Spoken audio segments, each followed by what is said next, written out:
On display in the museum, we have a number of items credited to Lawrence Titus Oates.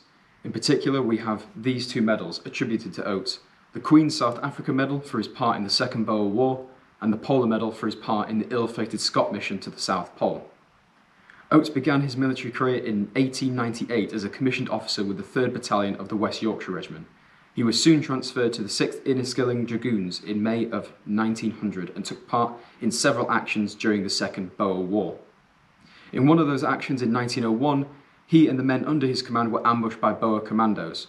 In that engagement, Oates was wounded by a bullet to the leg, an injury that would trouble him for the remainder of his life. Despite his injury, when Boer commandos called for his surrender, he responded by stating, "We came here to fight, not to surrender." For this action, he was recommended for the Victoria Cross and also mentioned in Lord Kitchener's last dispatch in 1902. His career then took him to service in Egypt, India and Ireland, receiving the rank of captain in 1906. In 1910, Captain Oates applied to join Scott's expedition to the South Pole, also known as the Terra Nova expedition. He was accepted to join the team largely due to his experience with horses, as well as Scott's wish for the British Army to be represented in some way on the expedition. Being the sole man from the army, Oates attracted the nickname "the Soldier" from the rest of his comrades. Scott came to rely on Oates, as well as his knowledge of the horses that they had brought with them. He thought it unlikely they would have made it to the halfway point without Oates being a part of this mission. Scott also chose Oates to form part of the 5-man team to travel the remaining distance to the South Pole, despite his obvious limp from his South Africa injury getting worse. Oates played down the pain, as this was a time when physical weakness was seen as something to simply overcome. We now think that the pain in his leg could possibly be a result of the early signs of scurvy combined with his war injury, and the fact that Oates continued on despite his pain is a further testament to his character. After reaching the South Pole on the 18th of January 1912, Scott's expedition began their return journey, but faced horrific weather conditions, as well as faced the deteriorating conditions of some of their expedition partners.